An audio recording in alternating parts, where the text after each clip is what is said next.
É com muita satisfação que eu te convido a assistir o episódio de hoje do Juridicamente Falando. Mas antes de tudo, vou esperar, ó. Se inscreve no canal para você não perder nenhum episódio. Com certeza você já ouviu falar em holding familiar. Aí tem aqueles dois extremos. Uns pensam, não, isso daí é só para milionário. Ou aqueles que cometem o erro de pensar, abrir uma holding não tem mais que me preocupar. Tudo vou resolver na holding. Nem tanto, nem tão pouco. Então hoje nós vamos descomplicar esse tema. Se você tem dúvidas desse assunto, fica aí. Esse episódio é para você.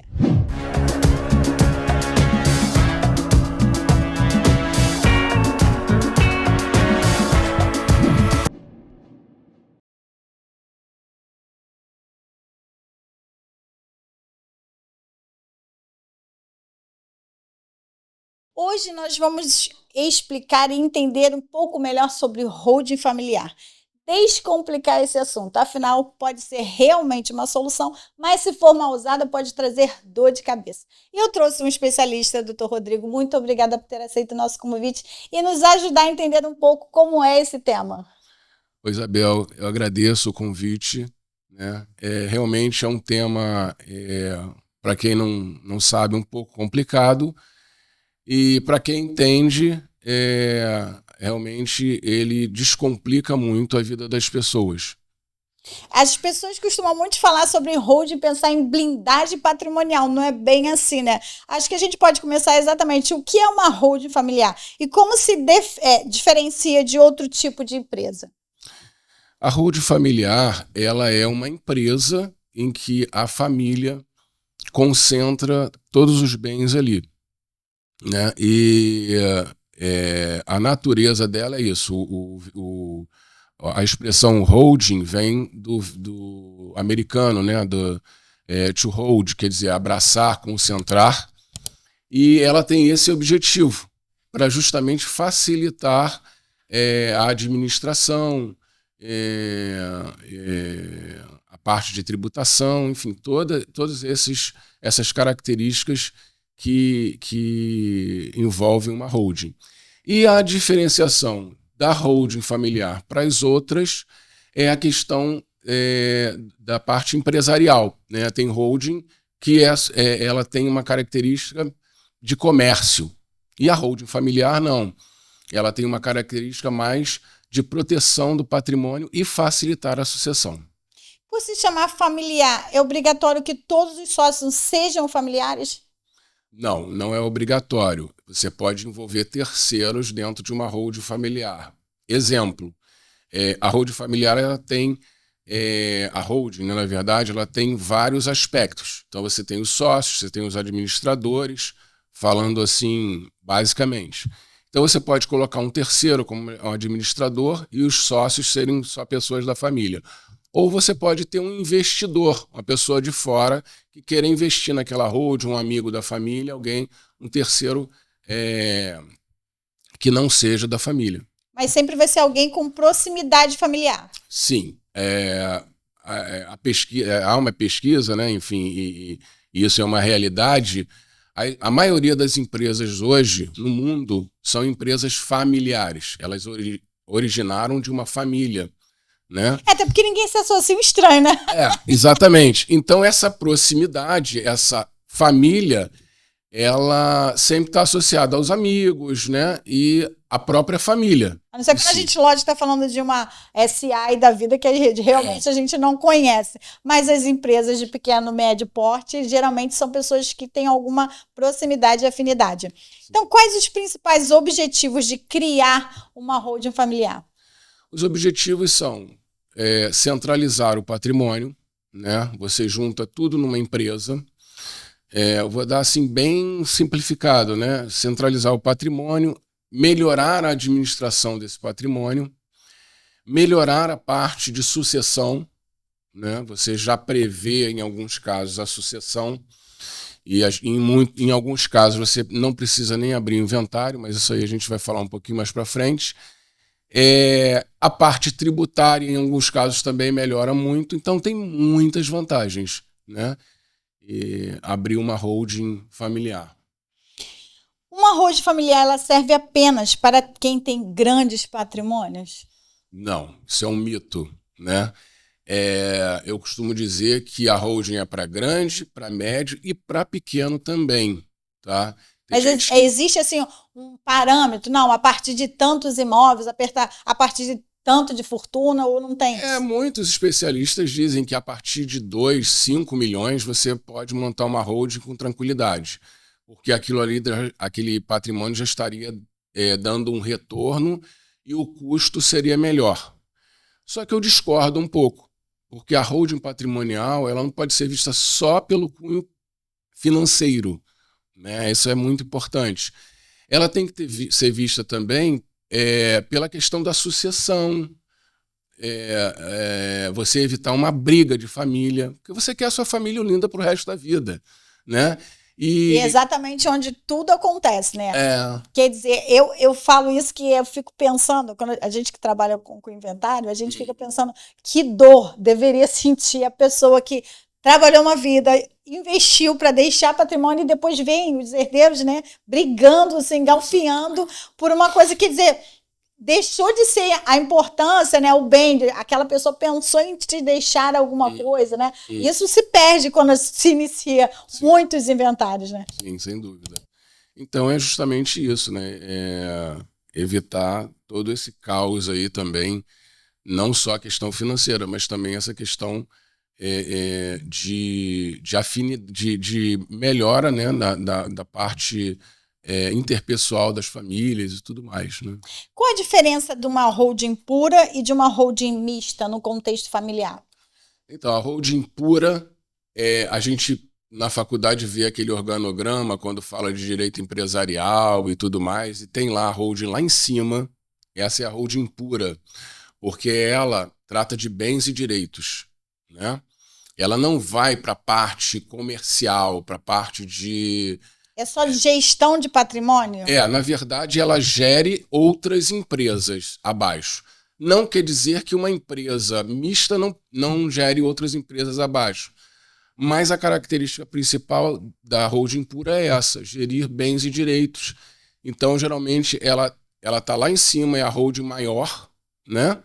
E ela gere outras empresas. Você vê, às vezes, cadeias de sucessão de holding.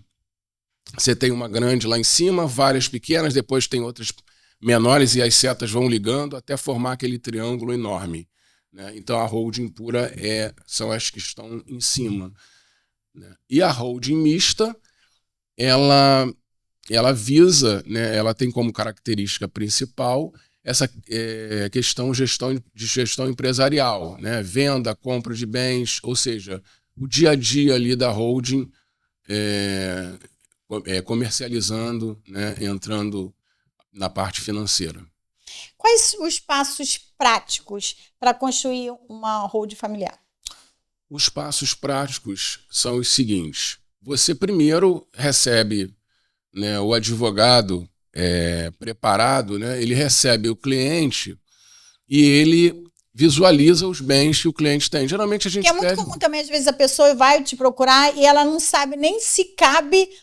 se é o melhor remédio para ela, exatamente, né? Ela ouviu falar sobre holding e aí chega lá e aí você vai dar o perfil, vai analisar para ver se mais interessante, né? Exatamente. Esse é um ponto fundamental. A pessoa não chega no escritório, não sabe nem se...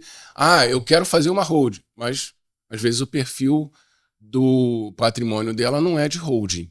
E é possível, por exemplo, uma holding onde só tem uma pessoa? Sim, é possível. É possível. E aí, nesse caso, ela está pensando no que ela vai deixar já pensando... Porque qual a diferença desse patrimônio vai administrar? Isso já fica pensando na prospecção da herança, é isso? Exatamente. Você, na verdade, a holding, você transforma um CPF num CNPJ, né? Assim, falando bem básico, né? Transforma um CPF no CNPJ e aquele CNPJ é que vai começar a gerir os seus bens.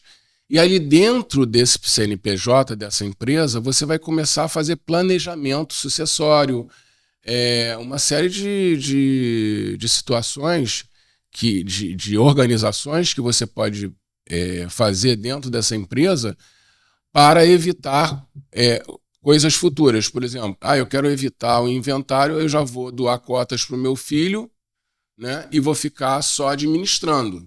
E nessa holding precisa ser maior ou pode ter menores? Pode ter menores. Pode ter menores. Tem que ter a anuência dos pais. Mas os menores, eles então podem. Já está aí uma diferença de empresa, né? Porque numa empresa não pode ter menor. Não pode. Mas na holding familiar pode.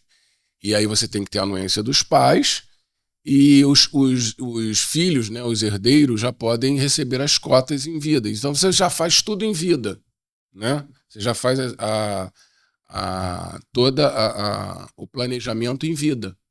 E qual a diretriz para verificar se faz uma limitada, se faz uma SA? O que você analisa nesse perfil? Então, a limitada ela é mais simples. Ela exige menos procedimentos, menos formalidades, e é uma empresa mais simples. É a que se encaixa atualmente em todas as empresas familiares. A sociedade anônima é quando você tem uma cadeia maior, né? Você envolve mais empresas ou uma estrutura muito complexa. Mas também opera em bolsa, tem todo esse perfil de uma empresa SA, geralmente? Sim. Mas você, na SA, você tem assembleias, né?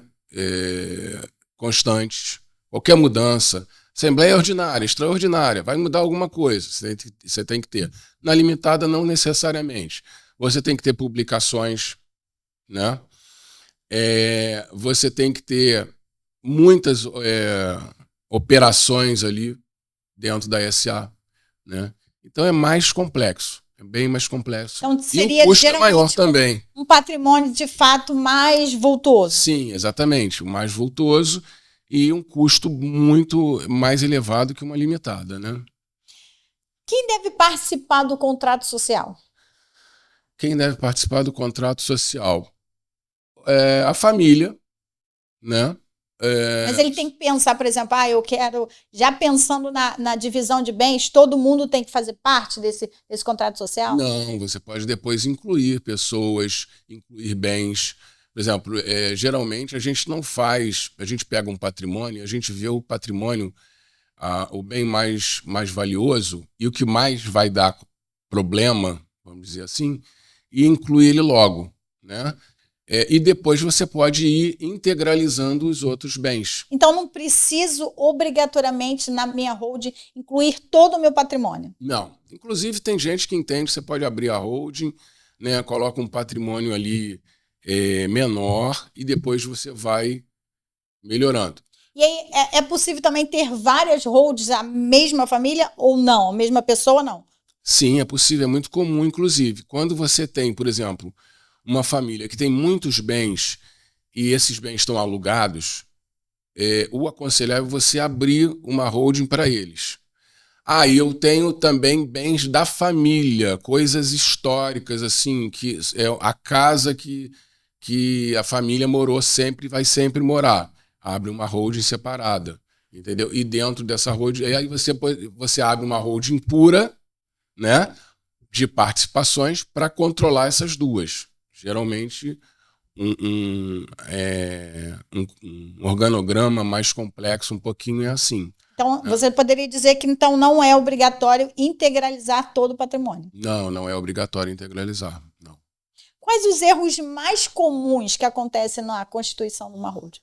Primeiro, a procura de profissionais que não lidam com isso diariamente. Então, você tem, às vezes, contratos sociais. O contrato social, né, na empresa é a alma dela, né? Então, às vezes, você tem contratos sociais mal escritos. Isso vai gerar um problema lá na frente, porque você vai ter briga de sócios, que foi mal escrito. Você tem um contrato social que não define regras, bota regra genérica, né? Aquele contrato de internet, né? Exatamente. O cara pega... Sem ter especificidade do seu problema, do seu caso, Exato. do seu perfil familiar. Exatamente. Porque tem casos que você pega uma pessoa que não tem um patrimônio significativo, mas ela quer fazer um planejamento sucessório e ela quer deixar aquilo tudo ajeitadinho. É o caso. e tem casos mais complexos, né? E aquele da internet, ele vai te dar né? O básico. O básico do básico. Então, por exemplo, tem alguns casos, você tem a Golden Share, que é a ação de ouro, você tem o administrador, você pode doar apenas uma parte da nua propriedade, deixar o usufruto. Você tem algumas nuances, algumas situações aí que você pode mexer e o profissional mais capacitado, ele tem a possibilidade de ver isso no caso que foi trazido, né? E ela tem uma inscrição como um CNPJ normal de qualquer outra empresa? Isso, exatamente. Mas então quem abre, quem efetivamente faz, é um contador ou um advogado? Geralmente tem gente até que abre com despachante, tá? É muito comum, não tem problema nenhum, porque é muito simples. Na verdade, a importância do advogado está em criar os critérios e regras para que aconteça da forma esperada. O passo a passo é o seguinte: o cliente te procura, você analisa, depois senta todo mundo, ou senta só quem quer fazer a holding, e você já organiza a parte societária, né? Depois você abre empresa, né? Isso aí um contador pode fazer através de um despachante. Depois você vê a parte de integralização dos imóveis, quais imóveis vão ser integralizados como consequência daquelas reuniões que você teve anteriormente, e depois você vê a parte tributária. Então essa é Agora, o primeiro passo, reunião, contrato social bem feito, tudo mais, eu aconselho a fazer com um advogado especialista, né? Essa parte de abrir empresa e tudo mais, geralmente o advogado, eu, por exemplo, delego para o contador que eu indico, para o despachante, porque é pegar o contrato social, levar lá na junta, registrar, pronto, tá o CNPJ. E realmente há redução de impostos? Isso é um mito também. Você tem entre aspas assim, uma calculadora, né? Você vai analisar cada caso, um caso, né? E alguns casos têm redução de impostos, outros não têm. Então esse não vai ser o critério de escolha. Não, eu vou abrir uma holding porque eu vou ter menos custos tributários. Não, esse é o quinto critério, assim, da holding é o quinto critério, porque as pessoas procuram abrir uma holding justamente para a proteção do patrimônio, né? E para que tudo dê certo na família, né? Então, esse da parte tributária e tudo mais é um dos últimos critérios. Mas como que funciona assim, essa economia tributária? Isso é a longo prazo? Não, já é logo de início. Você já calcula, né? Por exemplo, eu tenho 20 imóveis que estão todos alugados, e aí a gente já calcula e já vê quanto esses aluguéis dão de imposto de renda na pessoa física, né? Geralmente 27,5%, e quanto eles dariam na holding. Vai haver uma grande mudança aí, que é o PLP 108 de 2024, que vai mudar, vai criar o IVA, né? Enfim, o IBS e o CBS, e vai extinguir alguns outros tributos, e isso vai impactar na holding. Só que vai valer a pena, vai continuar valendo a pena? Vai continuar valendo a pena, porque dependendo do cálculo que é feito, continua valendo a pena, e a holding não é só a parte financeira, como eu costumo dizer, né? Ela também envolve outras características. Você poderia dizer que ela é eficaz para evitar a dispensa de um inventário? Sim. Em alguns casos, sim. Por exemplo, vou dar uma coisa mais palpável, porque muitos vendem, não faz inventário com a holding. Não é assim, né? Por exemplo, se você tem as cotas no nome da pessoa que está iniciando a holding, e um sócio, por exemplo, e essa pessoa falece, os herdeiros vão receber essas cotas, porque na empresa são cotas. O que são cotas? Fatias do patrimônio, da empresa, né? E aí os herdeiros recebem essas cotas. Vai ter que abrir inventário nesse caso. Agora, se eu para receber essas cotas, mesmo que haja já a previsão de quem vai receber, vai ser necessário abrir o inventário para a tradição disso. Exatamente. Vai ser mais simples? Vai. Muito Porque já mais vai simples. ter a previsibilidade de quem fica com o quê, a cota. Exatamente, vai estar tudo ali dentro do papel, tudo Mas a transferência vai ter que ser por inventário. por inventário. A transferência no Brasil é só por inventário, não tem outra forma. Acho que esse ponto aí é uma dica bem importante, porque é muito comum, né? No Brasil, né, vamos dizer assim, que as pessoas começam a propagar o ouvir dizer e aquilo parece que vira lei. Né? Então, um mito aí, a gente pode dizer que uma holding familiar é necessário de qualquer forma fazer o inventário. Sim. Ele vai ser menos complicado, vai evitar brigas, mas o inventário para transferência de titularidade dos bens, ele vai ter que existir. Exatamente, você falou um ponto aí muito importante, né? Como a holding pode contribuir para a blindagem patrimonial contra credores? Que eu acho que esse é o que pisca o alerta a todos. Todo mundo procurando para isso, né? Então, primeiro ponto, tá?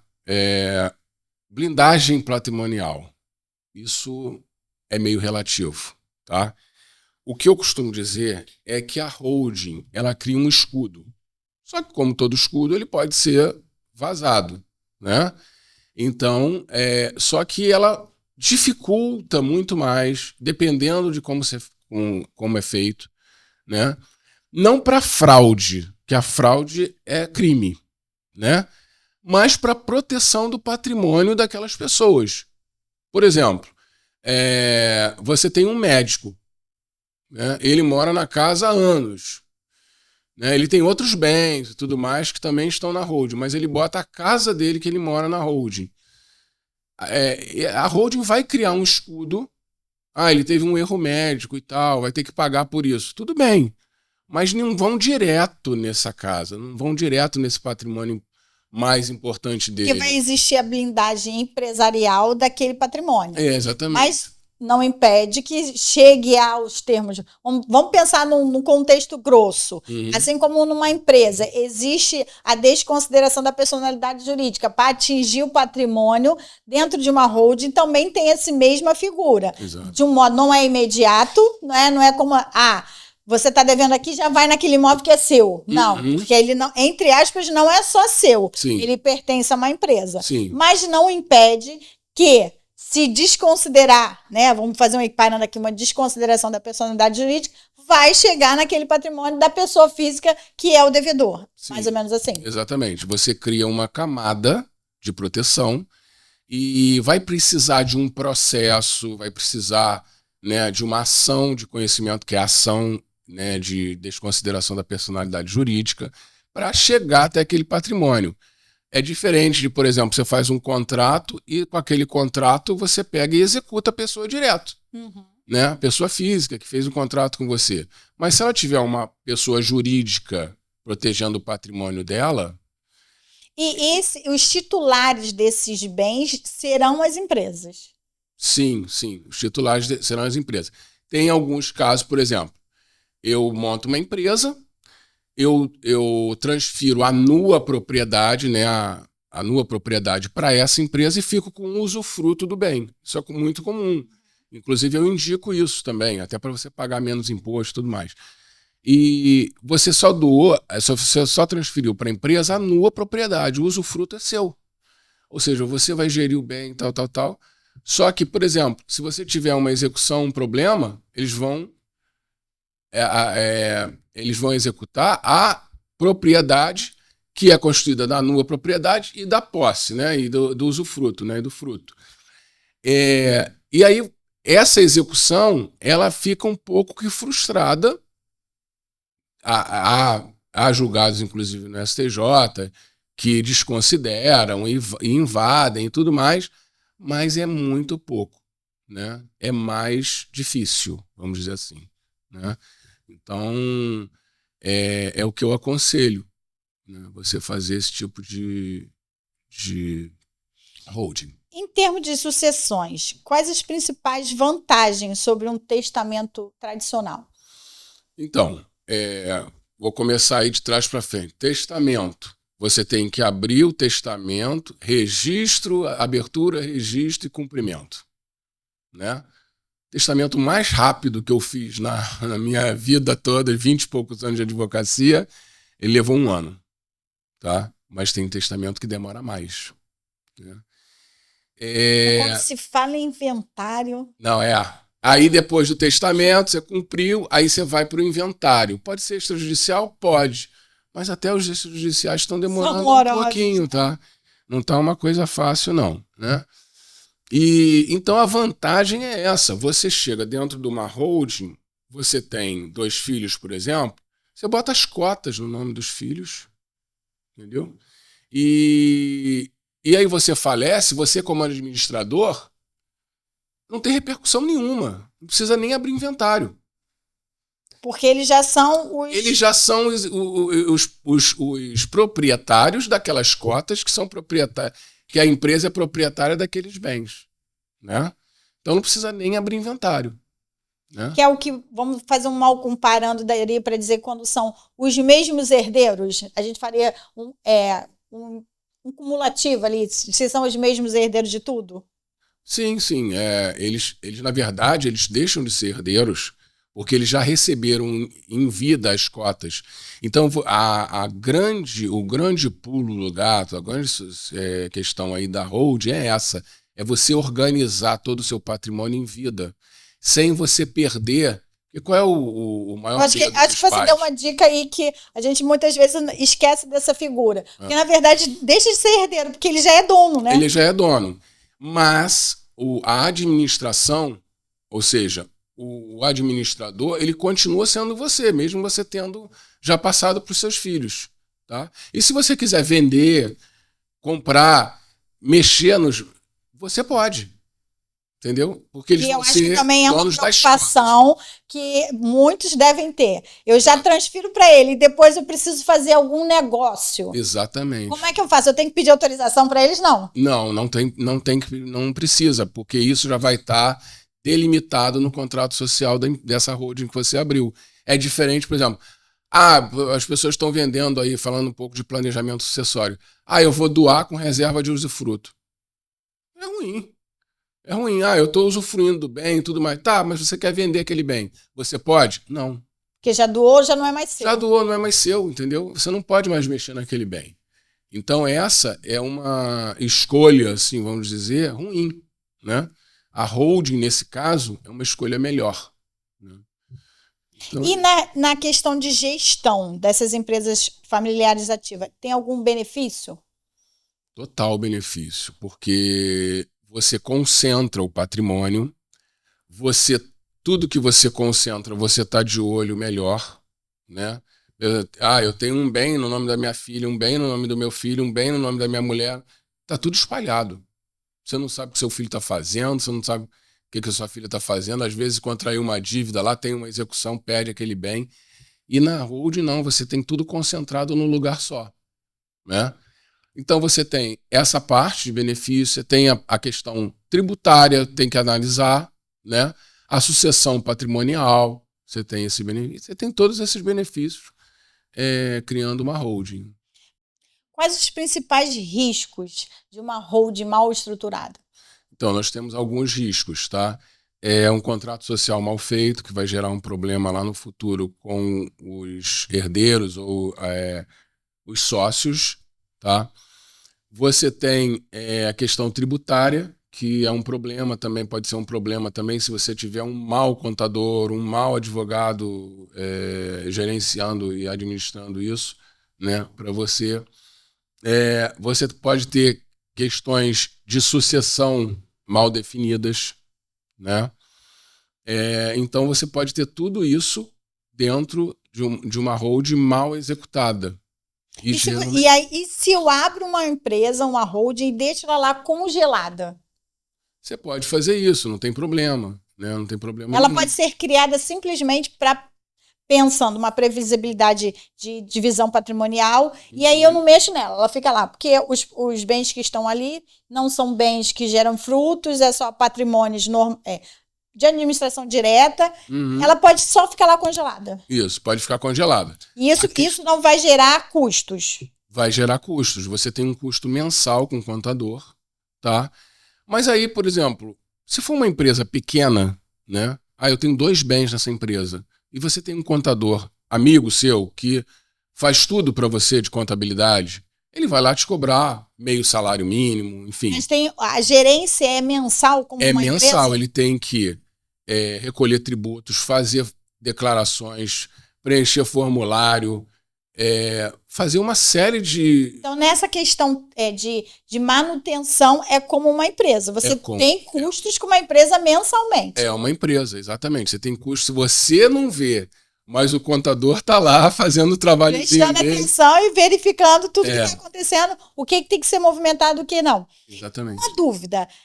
A gente, de um modo geral, se eu tenho um patrimônio, eu tenho herdeiros, eu não posso dispor de 100%. Eu tenho que fazer aquela cota, tem que 70%, porque eu tenho que ter a cota mínima lá, deixar resguardado os 30%. Sim. Na holding também tem essa figura? Não, isso não se aplica na holding. Essa é uma das vantagens também, né? Porque você, abrindo uma holding, isso é transformado em cotas e você não tem essa obrigação. Então, eu pego o meu patrimônio, transformo numa holding e eu posso deixar de favorecer um herdeiro meu? Porque o que acontece? Na verdade, você está falando de adiantamento à legítima. E o adiantamento à legítima tem esse bloqueio aí que você falou. Eu só posso dispor da disponível, né? Fazendo uma redundância aqui. A legítima tem que ser preservada. Na holding, não. Você integraliza o patrimônio nessa empresa e o que você vai mexer são as cotas. Se tiver tudo para integralizado, você vai mexer nas cotas. E com relação às cotas, não há limite, porque a empresa funciona normalmente. Enfim, você vende, você compra, você acrescenta, você mexe ali como você quer, entendeu? Então não há essa previsão quando você tem uma holding. Quais os mitos mais comuns, fora esse que a gente já disse aqui sobre o holding familiar? Tem algum outro que você lembre? Sim. Inclusive, pegando o gancho do que você me perguntou, o que pode acontecer é a pessoa falar, eu vou doar tudo, né? Eu vou passar tudo na holding e a holding é blindada e eu não vou... É a blindagem. É o primeiro mito, né? Então, não é blindado, né? Não é blindado, infelizmente. A gente já até citou aqui alguns casos que é possível, sim, chegar na exploração, vamos dizer assim, dos bens deixados ali, entre aspas, blindados, que não são blindados. Toda blindagem é possível cair para poder atingir o fim. Você tem uma blindagem de um carro, ele é blindado contra fuzil, mas não é blindado contra granada. Então, você tem uma granada, você explode o carro.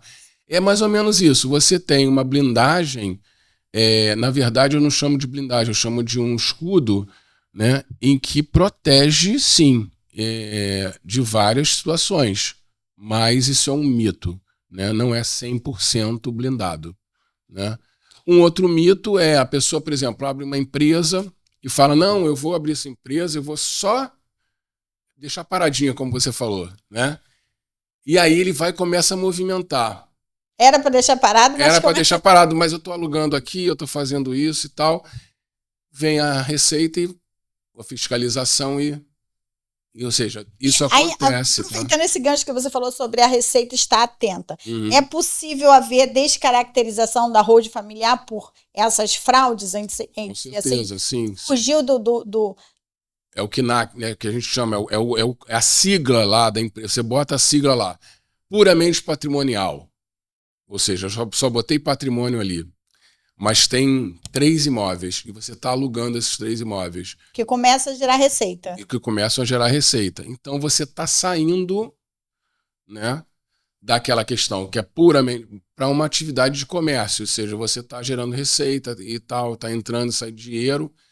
E isso, o contador também vai falar, como é que eu vou fazer isso, né? Então tem que ser por fora. Que, entre aspas, ele não declara o recebimento. Quem pagou, declarou. Exatamente.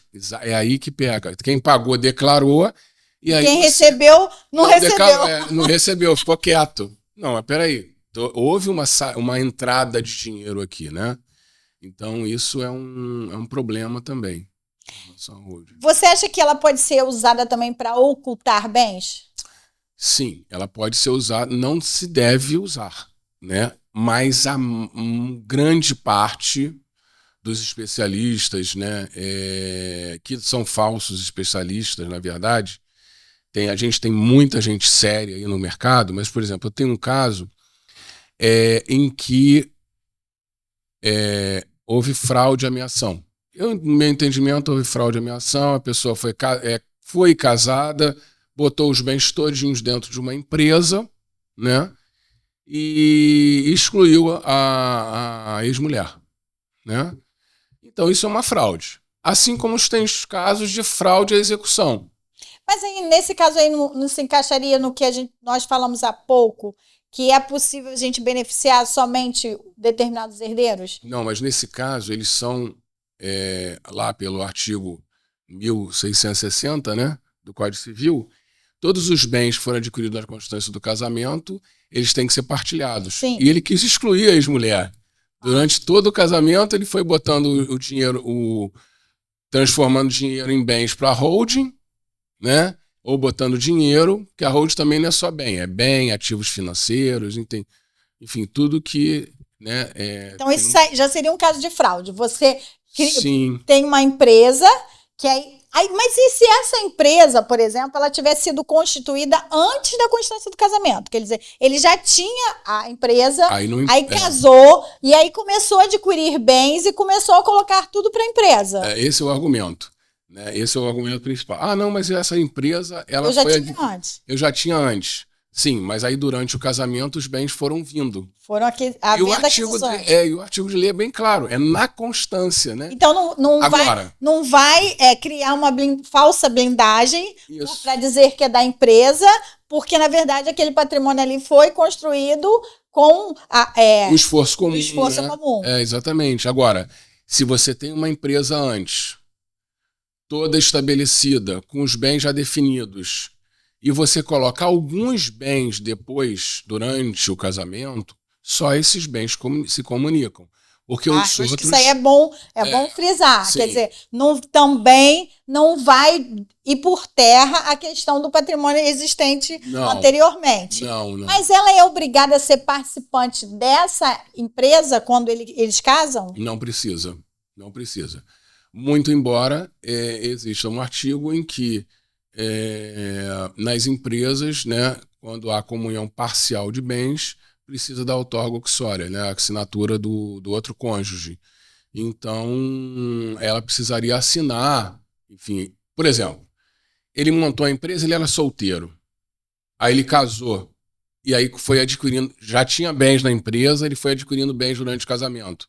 Esses bens que ele adquire durante o casamento, se ele for vender, mexer, fazer alguma coisa com esses bens, ele precisa da assinatura, porque ele tem que mudar. Quando é que você muda o contrato social? Quando casa. Então você muda para casado. Então ele tem que pegar a assinatura da pessoa com quem ele está, né? Casado. Senão aquilo ali é nulo. Pode ser anulado, entendeu? Então tem essas particularidades aí que tem que ser observadas também. A holding, ela tem, como outras empresas, as reuniões periódicas, tudo, essa gestão, ela é similar. Sim, não é necessário. Aí a diferença da limitada para a SA, né? A SA é obrigatório. A limitada não é necessário. As pessoas dizem, né? Nos reunimos e foi estabelecido isso e vamos mudar o contrato social com relação a esse ponto. Né? Mas é uma coisa informal. Na SA não, tem que sentar todo mundo, tem que ter uma pessoa lá anotando, né? Antigamente era anotação, agora grava e aí transcreve, enfim. Então tem que ser uma coisa mais formal na SA. Na limitada não precisa, tá? Pode ser uma coisa menos formal. Quais as obrigações contábeis, fiscais de uma holding familiar? Precisa cumprir. A gente até falou um pouco que são a gente falou um pouco. Essa parte mais contábil, você precisa fazer algumas declarações, tá? Por exemplo, se você tem uma empresa que movimenta, sempre você vai preencher declarações para receita e tal. Aqui entrou, olha, ativo está tanto, passivo está tanto. Então você faz os balancetes e vai movimentando, né? Vai movimentando e recolhendo impostos daquela movimentação. Entrou dinheiro, tem que recolher quanto de imposto? Aí você vai lá e recolhe. Então, essas escriturações contábeis e movimentações contábeis, né, elas são obrigatórias caso haja um movimento. Se não houver movimento, você faz uma declaração que não houve, mas tem que ter a declaração. Uma empresa mesmo, né? Se tem movimentação, a gente informa. Se não tem movimentação, sem movimentação. Isso, exatamente, né? A gente tem... E como lidar quando existem os herdeiros que não concordam? O que acontece? Os herdeiros eles podem não concordar, mas diferente de um testamento, de um inventário que dura anos, por exemplo, a gente tem um inventário lá no escritório que é de 2008. Se tivesse resolvido isso através de uma hold ou um planejamento patrimonial sucessório... Tem um no escritório de 2008. 2008, cara, tem muitos anos, né? Enfim, então os... E você ainda fala assim pro cliente, não, esse ano sai. Toda, né? É a frase... E não deve acontecer isso também, que começam a morrer os herdeiros, aí tu... Começa a morrer, aí abre o inventário do inventário. Pois é. E aí começa, exatamente. E esse inventário já faleceram 3 pessoas dentro, né? Então, e aí fica difícil. Agora, na hold não, a hold a pessoa pode não, o herdeiro pode não, eu não concordo com isso que foi colocado aí. Mas ele vai ter que aceitar. Porque tá lá no papel, tá lá no contrato social, entendeu? Que caberá a ele tanto, que, enfim, tá tudo delimitado já, né? Então não cabe ao herdeiro insurgir. Ele não pode impugnar o que está ali delimitado. Cara, olha, a ação a gente pode entrar. Direito de ação tem. Direito de ação tem. Mas se ele vai conseguir ou não, aí já são outros 500, porque dificilmente ele vai conseguir mexer num contrato social já bem feito. Ele vai dificilmente conseguir mexer nesse contrato social que o que deixou ou não deixou para ele, né? Então é isso. Em que momento é recomendável revisar o contrato social, o planejamento? Tem um momento crucial, tipo, de tanto em tantos anos, ou não? A questão só cabe revisar realmente quando começam a surgir novos patrimônios? Sim. Primeiro momento, mudança da legislação. Por exemplo, vai ter uma mudança agora, como eu falei, da PLP 108/2024, que vai ter uma mudança significativa da tributação, tá? Envolve o CBS e o IBS, envolve o ITCMD, né? Porque, por exemplo, no Rio de Janeiro, você calcula o ITCMD do valor que está lá no imposto de renda e vai ter mudança. Agora é o valor que a fazenda, o município atribuir àquele bem. Uhum. Né? Então não vai ser mais o valor mais baixo, vai ser um valor mais alto, né? E você tem algumas questões, né, com relação a isso. Então, por exemplo, você mudou a legislação, tem que mexer na empresa, no contrato social. Mudou o regime de bens, tem que mexer. Adquiriu bens, tem que mexer. Então, tem algumas características que você precisa sim mexer no contrato social. De modo geral, são mudanças, Exatamente. Seja na lei, seja na sua condição, né, de estado civil. E também quando surgem novos herdeiros, por exemplo, nasceu um novo filho. Sim, tem que mexer. Não precisa. Só se você quiser incluir. Se eu quiser beneficiar esse filho, botar ele na empresa, aí eu mexo, né? Aí eu incluo ele nessas cotas, enfim, ou no que ele for representar dentro da empresa. Tem alguma dica em relação à parte de inventário que você acha importante a gente incluir quando a gente fala sobre holding familiar? Tenho. A dica é a seguinte: quando você faz uma empresa, principalmente uma holding patrimonial familiar, você pensa sempre no direito sucessório, né? Não adianta você estruturar bonitinho aqui, lá na frente você quer abrir inventário para mexer em tudo de novo. E o juiz tem que decidir quem que vai ficar com o quê. É muito ruim isso, né? É a única solução que a gente tem, né? O juiz decidir as coisas, mas é melhor você decidir antes, é a sua vontade. Então a minha dica é, faça um planejamento sucessório dentro do seu patrimônio, já prevendo essas cláusulas, tudo que vai ficar com quem, né, para evitar essa parte de inventário. Você vai pular uma etapa grande do inventário. É diferente você abrir um inventário e transcrever o que está já escrito do que você abrir um inventário e ter que definir o que vai ficar com quem. E isso pode gerar uma briga grande lá no futuro. Mas a principal situação em de que seria inválido alguma questão da holding é se você deixar de prestigiar algum herdeiro que ele possa insurgir nessa linha. O herdeiro ele pode se voltar contra a holding. Mas se ele não for beneficiado em nada, por exemplo? Ele pode se voltar. Seria uma questão dele... Sim, ele pode se voltar e dizer, olha, essa casa, a família morou, né, a vida toda, e só quem está recebendo agora são os meus irmãos e tudo. Isso vai dar uma celeuma, um problema aí judicial, né? Agora, precisa analisar o caso, tá? Precisa analisar o caso.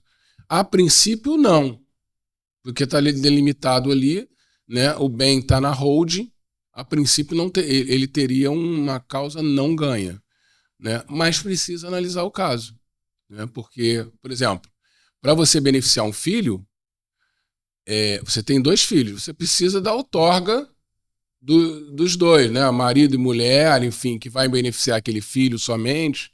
Isso vai criar uma discussão anterior, né? Então, se foi beneficiado só um filho, isso já vai criar uma discussão, né? E os pais precisam, se forem menores, precisam concordar. Enfim, então é essa questão. Alguma pergunta que eu esqueci de fazer que você acha que é muito importante? Não, é só essa a questão da mudança, né? Vai ter uma mudança grande aí na tributação, então as pessoas estão correndo, a gente vê aí nas redes sociais, holding, bombando. Eu acho que essa mudança vai sim trazer grandes repercussões para a holding familiar, e as pessoas estão correndo para fazer, né, para justamente não pegar essa tributação maior. Mas a holding não é só isso, a holding não é só financeiro, né? A holding é também um entendimento da família, ali que você vai colocar tudo que a família deseja, né? O patriarca, enfim, os filhos, a mãe, todo mundo, tudo que está ali vai ser um reflexo do que eles querem agora, né? E eu acho que deve ser cumprido isso, né? Então é isso, basicamente é isso, né? Muito obrigada, Rodrigo. Se ficar alguma dúvida, a gente com certeza vai fazer um contato. E já deixando aqui um convite para você voltar aqui, a gente falar um pouco mais sobre o inventário, que também dá pano para manga, né? Eu que agradeço esse convite, né? Você está de parabéns. Obrigada. É uma excelente estrutura, um excelente local para a gente conversar aí sobre os assuntos jurídicos. Eu falo que a intenção aqui é sempre a gente partilhar. Primeiro porque tudo que a gente divide multiplica, né? É verdade. E eu falo principalmente alguns grupos lá da faculdade que eu tenho mentoria e tudo. Eu falo, gente, vocês aproveitem a oportunidade, porque a gente sempre traz os melhores aqui justamente para dar uma aula e esclarecer muita coisa. Eu mesmo já aprendi várias coisas aqui hoje sobre holding que eu não sabia. Muito obrigado. Obrigada. Tenho certeza que hoje você aprendeu muito sobre holding familiar, que pode, de fato, ser um remédio jurídico muito interessante, mas que alguns mitos a gente também desmistificou aqui. Também não existe uma blindagem mágica. A gente precisa ter, sim, precaução para que as coisas sejam feitas dentro da legislação. Também não vai ser usada para desvio de patrimônio.